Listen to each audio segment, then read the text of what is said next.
Greetings all, welcome back. Today we're going to talk about the second part of the Spanish Romance that we discussed earlier. And this part is significantly more difficult, but if you've been able to kind of grasp a good handle on that little half bar of the first part and the full bar of the first part, that'll be a really good kind of indicator of how easy this will be. If you feel like it's been incredibly challenging to play the part of in the first section, then maybe spend a bit more time on that before moving on to this one. Now, with that said, let's get started.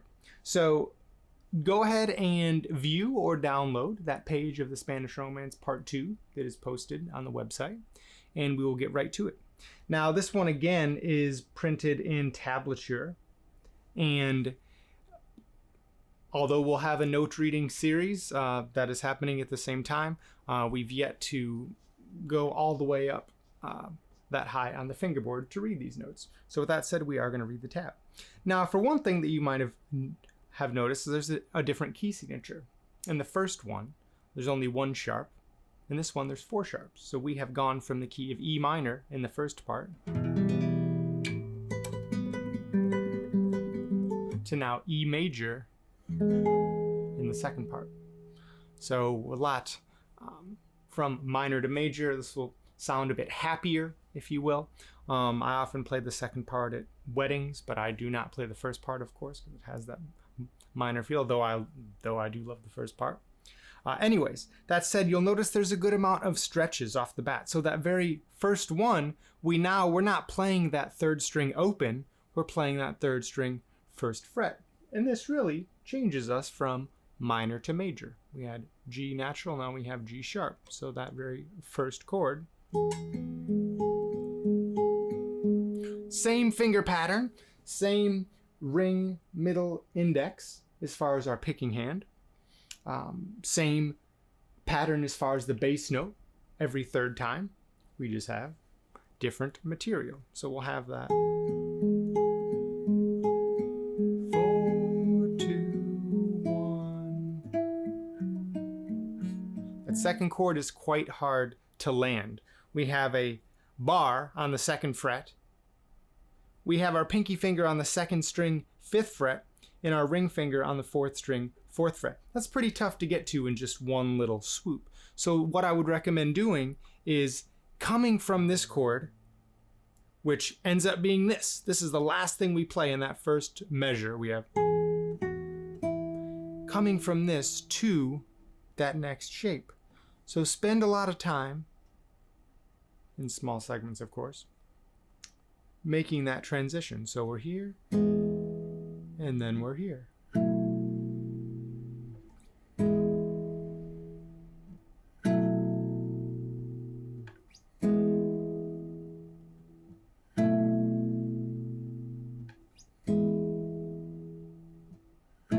If you can get that transition down, I think that's the hardest one in the entire song. And this time we'll put it more in context.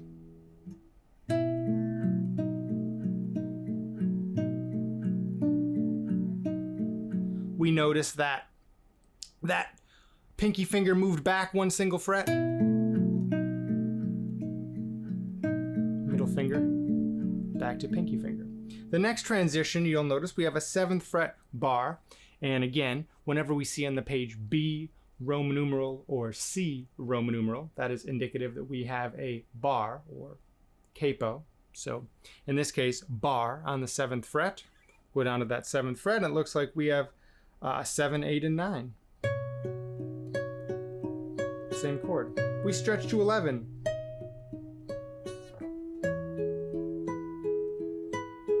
That transition is pretty nice. We have that bar, of course. And now this middle finger can just scooch down 1 fret as a sort of guide finger to guide the rest of it.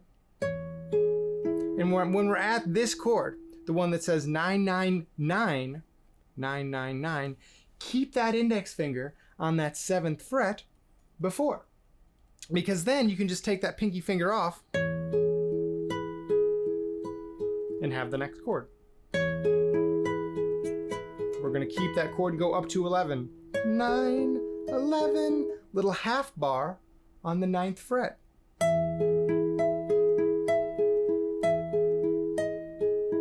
Here comes the hardest transition. We're going to go a little 5th fret half bar, 6th fret 3rd string, and that pinky finger on that 9th fret.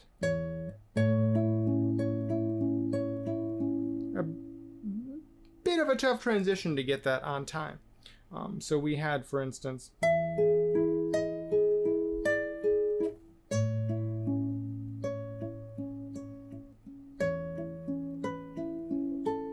we're home free. Back to the 4 and 1. So after we're at that 4 and 1, we're now going to have a 2nd fret bar, as you can see, covering 5 strings. We have on the 4th fret strings 1 and 2. That's with the pinky and ring finger. And after that, we see we're going to the 5th fret. So we're just going to stretch that pinky. We have the ring finger and pinky finger. Move that pinky. Take the pinky away so we expose the 2nd fret bar. And we're back to the initial chord on E.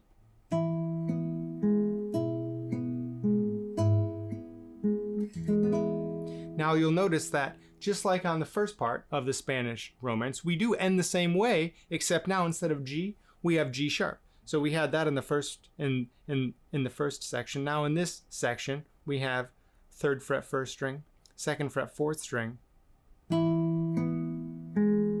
over to the 5th string, just like the first part. And now for the penultimate one, we have G sharp instead of G, like the first part. And ending on an E chord in a similar fashion to the first one, except G sharp.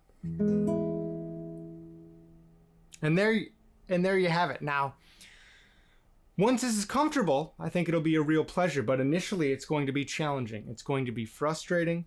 Take your time, and as we say, take just one transition at a time.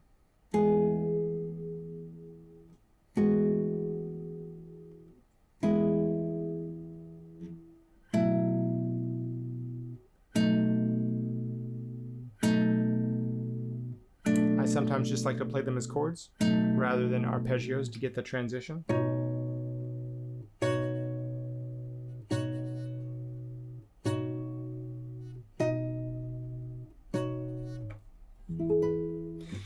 So with that said, this page will be posted in Tablature. Take a peek at it, work really slowly, one transition at a time. If any questions pop up, please leave them in the comments. And hopefully this is a helpful video. Cheers.